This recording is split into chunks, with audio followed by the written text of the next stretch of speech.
Dear friends and dear students, welcome to our YouTube channel E-शिक्षा राजस्थान.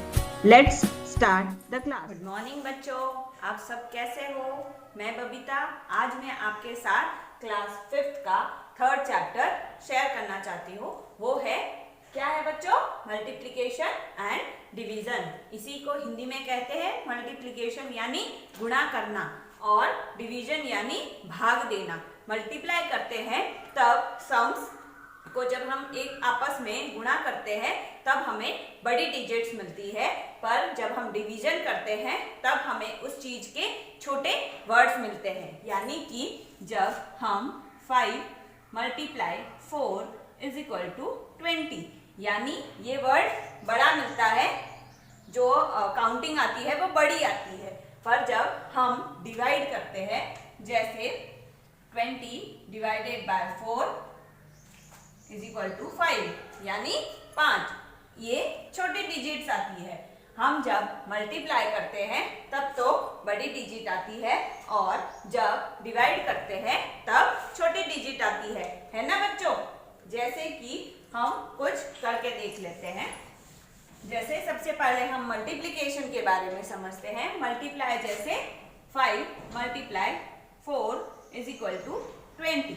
ठीक है, क्या है ये? 5 मल्टीप्लाई 4 इज इक्वल टू 20 यानी कि ये तो है फैक्टर और ये है प्रोडक्ट.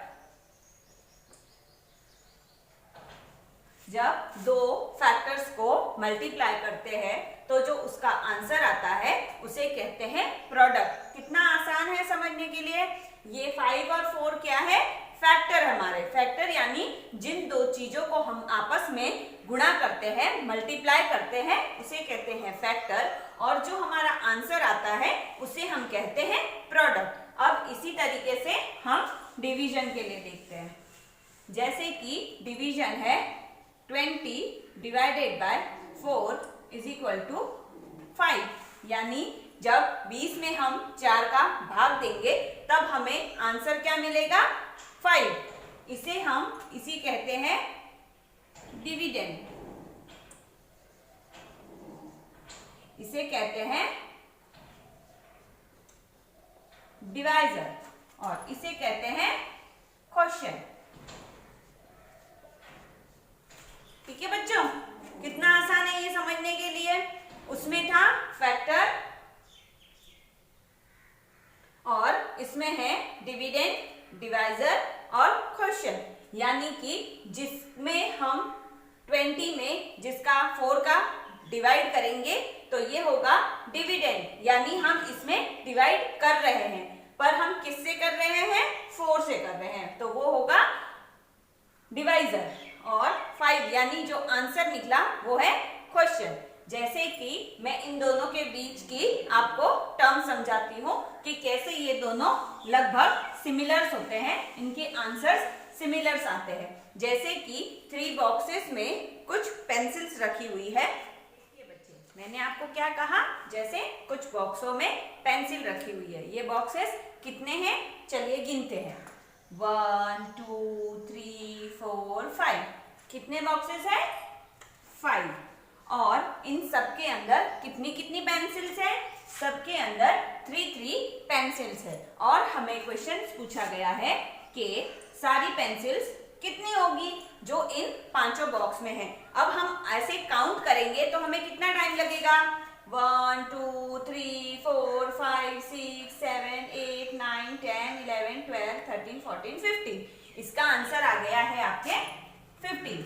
ये तो छोटी काउंटिंग है, इसके लिए आप तो भी कर सकते हो, पर इसी तरीके से अगर बड़ा डिजिट होगा तो हम गिन नहीं सकते, इसलिए हम उसे 5 into 3 करके मल्टीप्लाई करेंगे. मल्टीप्लाई करने से हमें आंसर मिल जाएगा. अब हम 5 की टेबल 3 बार पढ़ेंगे. 5 1 जा 5, 5 2 जा 10 और 5 3 जा 15.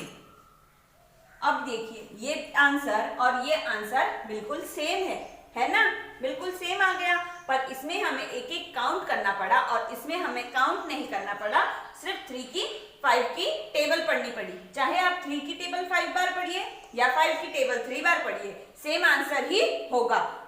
अगर एक डिजिट है तो, ज्यादा डिजिट है तो नहीं, ओनली फॉर 1 डिजिट्स।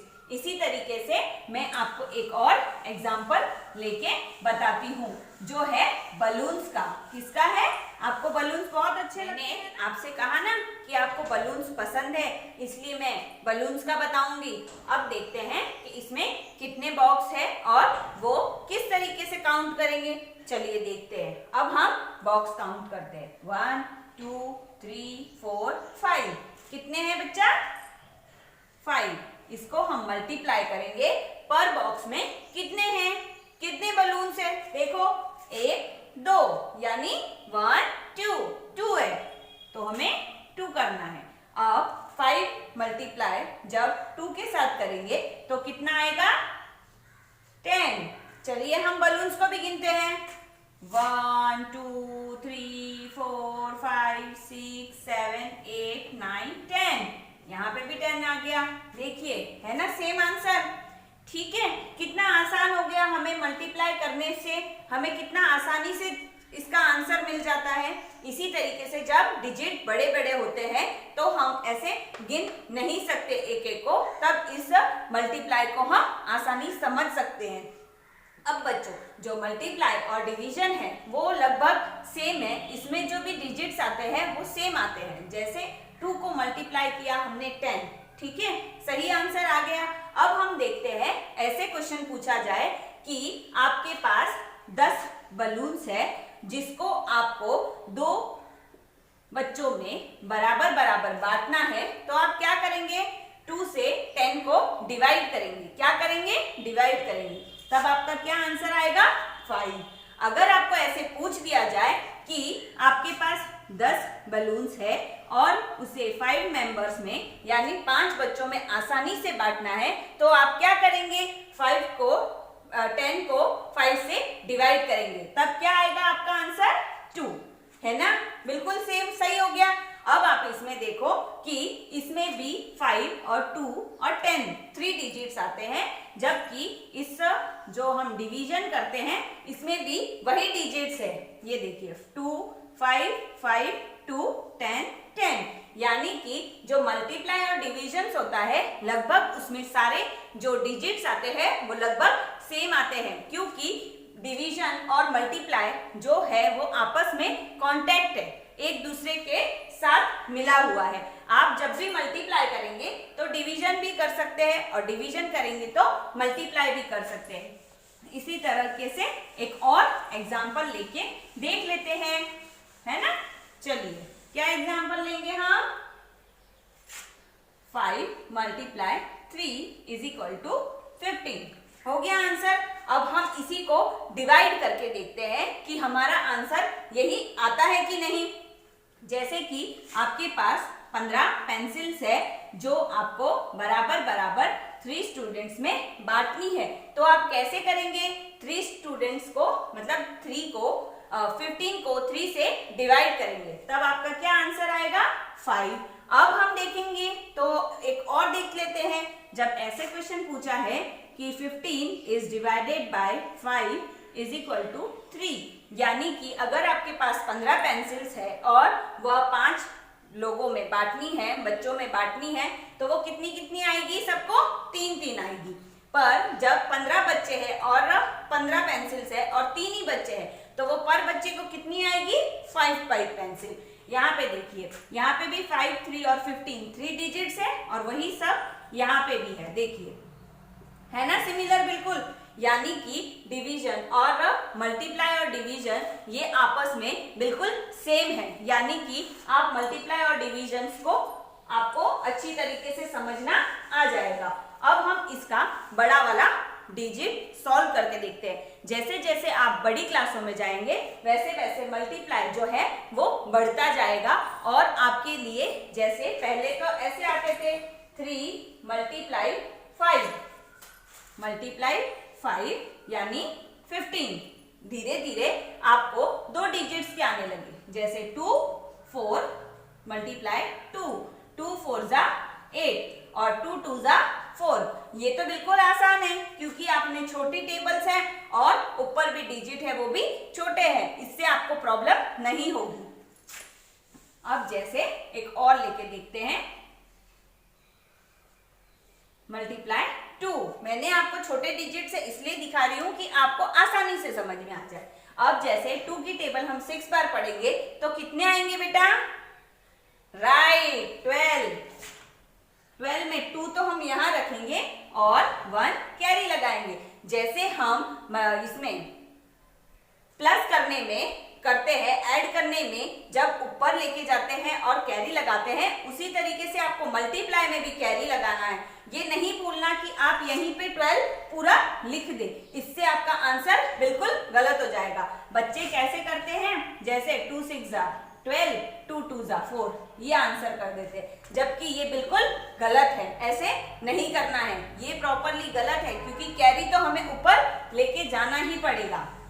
इसलिए यहाँ पे तो आ गया 2, ठीक है। अब 2 2 कितना होता है बच्चों?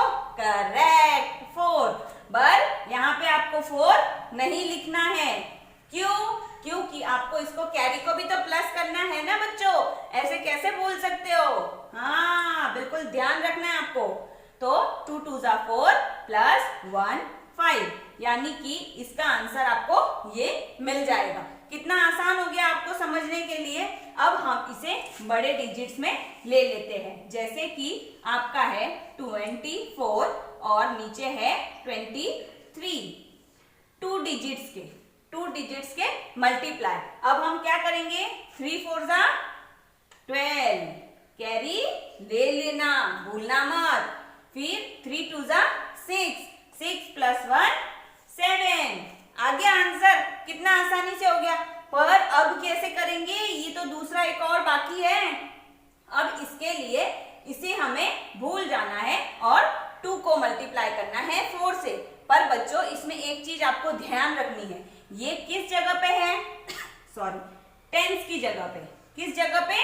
टेंस की जगह पे, क्योंकि वंस और टेंस, वंस की जगह पे तो था 3 और टेंस की जगह पे आ गया 2, यानी कि आपको इसकी डिजिट जो नीचे स्टार्ट होगी वो टेंस से स्टार्ट होगी। इसीलिए आपको यहाँ पे वंस की जगह 0 रखना है। ये आपको बिल्कुल नहीं भूलना है। अगर आप ये भूल जाओगे और यहीं से स्टार्ट करोगे तो इसका आंसर बिल्कुल गलत आएगा। जैसे 2 2 2 4 8 और 2 2 4 12, कितना आ गया? 120। पर ये गलत आंसर है। इसको आंसर को सही सॉल्व करने के लिए हमें वंस और टेंस का बिल्कुल ध्यान रखना है। मैंने आपसे कहा ना, इससे पिछले वीडियो में भी मैंने आपसे कहा था कि आपको जो प्लेस वैल्यू है वो बिल्कुल दिमाग में फिट कर लेनी है, भूलनी नहीं है। जैसे अब ये टेंस की जगह है तो वंस की जगह हम 0 रख देंगे, खाली नहीं रखेंगे। अब करेंगे इसको सॉल्व। जैसे 2 4 8 और 2 2 4, 2 के नीचे 2, 7 और 8 कितने हुए? 15 और 1 कैरी। ध्यान रखिएगा, कैरी लगाते वक्त आपको बिल्कुल समझदारी से लगाना है और कैरी आपको नहीं भूलनी है। कैरी भूलते ही आपके सारे क्वेश्चंस गलत हो जाएंगे।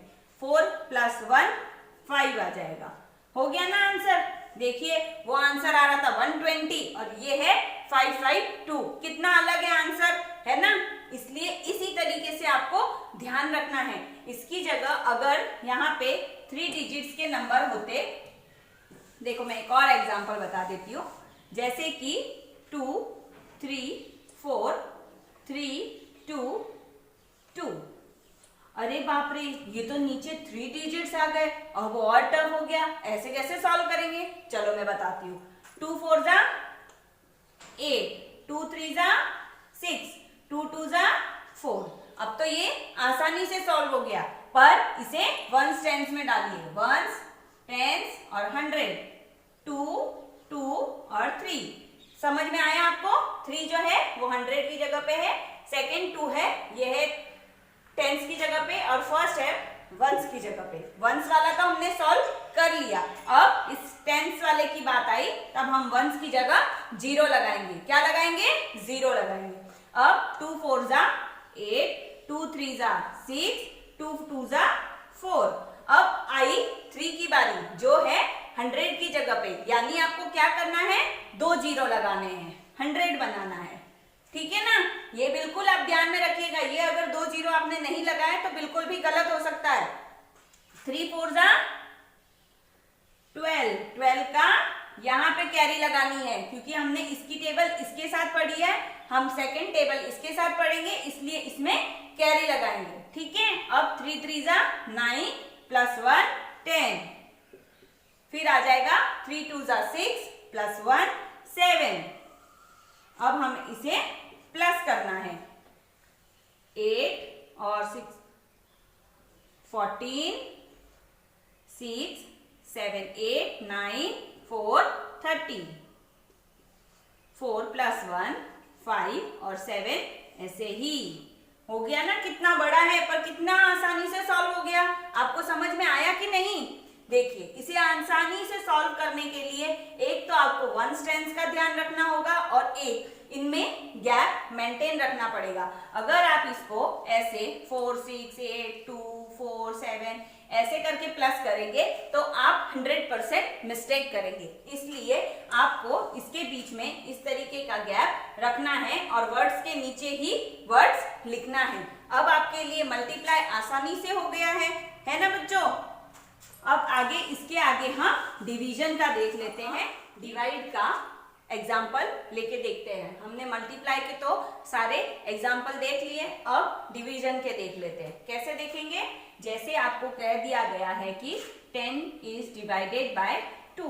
अब हम इसे कैसे लिखेंगे, इसे इस तरीके से लिखा जाता है, 2 को रखेंगे बाहर और 10 को रखेंगे अंदर की साइड। कितना आसान है लिखना, है ना बच्चों। सब बच्चे आसानी से लिख सकते हैं। जब 2 की टेबल हम पढ़ेंगे कितनी बार में हमें 10 मिलता है, जैसे 2 1 जा 2 2 2 जा 4, मतलब 2 5 जा 10, ठीक है, 2 5 जा 10। इसको माइनस करेंगे, रिमाइंडर हो गया 0। अब इसमें आप देखिए बहुत से अलग अलग है, 2 की टेबल में तो 10 आता है, इसीलिए ये पूरी तरीके से चला जाता है, 2 5 जा 10, तो हमारे पास रिमाइंडर कुछ नहीं बचेगा, 0 बचेगा। जैसे जैसे आप आगे जाते हैं वैसे वैसे आपको क्वेश्चन बढ़ते जाते हैं, जैसे कि 432 इज डिवाइडेड बाय 12। कैसे, 432 इज डिवाइडेड बाय 12। कैसे करेंगे इसे, 12 को तो लिखेंगे बाहर और 432 को लिखेंगे अंदर, यानी इस बॉक्स के अंदर। अब आपको 12 की टेबल याद होनी चाहिए, 12 1 जा 12, 12 3 जा 36, कितना आ गया, 12 3 जा 36। अब हम 43 में से 36 माइनस करेंगे, आ गया 7, और इसके बाद हम इसे नीचे उतारेंगे 2 को। अब 72 की बारी आई, अब 12 की टेबल में 72 आता है क्या, हाँ, 12 6 जा 72। कितना आसान है, देखिए ये तो हो गया आपका रिमाइंडर।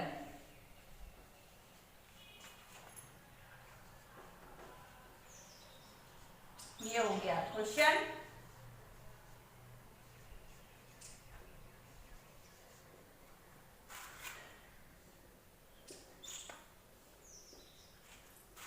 ये हो गया डिवाइजर, ये हो गया डिविडेंड। देखिए कितना आसान है इसे समझने का, है ना। अब आपके पास रिमाइंडर में क्या बचा है, कुछ भी नहीं बचा है, 0 बचा है। कौन है डिवाइजर, कौन है 12, डिविडेंड कौन है 432, और इसका आंसर क्या है 36। क्वेश्चन क्या है 36। अब देखिए ये तो आपने देख लिए कि आंसर पूरे पूरे जाते हैं विदाउट रिमाइंडर। अब हम देखते हैं कि ऐसे भी सम्स होते हैं जिसमें रिमाइंडर्स पेंडिंग रहते हैं, जैसे कि 2 में 15 इज डिवाइडेड बाय 2। चलिए अब 2 की टेबल में 15 आता है क्या, अब आप 2 की टेबल पढ़िए, 2 1 जा 2, 2 2 जा 4, 2 3 जा 6, 2 4 जा 8, 2 5 जा 10, 2 6 जा 12, 2 7 जा 14। आपके पास क्या आ रहा है? 14 आ रहा है। कितनी बार में? 7 बार में 14। अब हम इसे माइनस करेंगे तो आंसर आएगा 1। 1 आपका क्या होगा? रिमाइंडर, यानी कि 2 की टेबल में 15 पूरा नहीं जा रहा है, रिमाइंडर रह रहा है ना बच्चों? अब बताइए ये आपके लिए सब आसान हो गया कि नहीं? मल्टीप्लिकेशन और डिवीजन आपके लिए आसान हो गई। जैसे जैसे आप बड़ी क्लासों में जाएंगे वैसे वैसे इसके जो सम्स है वो बढ़ते जाएंगे, बड़े बड़े आएंगे, 2 डिजिट के, 3 डिजिट के। इसीलिए आपको एक तो प्लेस वैल्यू का बिल्कुल ध्यान रखना है, और जो मैंने आपको मल्टीप्लाई में कहा था कि जो सेकेंड नंबर होता है वो टेंस की जगह होता है, तो आपको नीचे फर्स्ट 0 लगाना है, और जो अगर 3 डिजिट्स के होंगे तो थर्ड वाला 100 की जगह होता है, तो आपको वहां पे 2 zeros लगाने हैं। इसी तरीके से अगर 4 डिजिट का होगा तो वो 1000 की जगह होगा, तो आपके लिए 3 0 लगाने पड़ेंगे, 3। ठीक है ना? इसी तरीके से आप एनी टाइम मल्टीप्लाई और डिविजन्स के न्यू क्वेश्चन सॉल्व करती रहिएगा। आपके बुक्स में काफी सारे ऐसे क्वेश्चंस है जो आप सॉल्व करोगे तो आपको पता चल जाएगा कि मैम कहाँ पे और कैसे बता रही थी। ठीक है ना बच्चों? अगर आपको मेरी वीडियो पसंद आई हो तो please like, share and subscribe our channel. अब मिलेंगे नेक्स्ट चैप्टर में। Bye. Thanks for watching this video. Please like and subscribe our YouTube channel eShiksha Rajasthan, and please like our Facebook page. Thank you.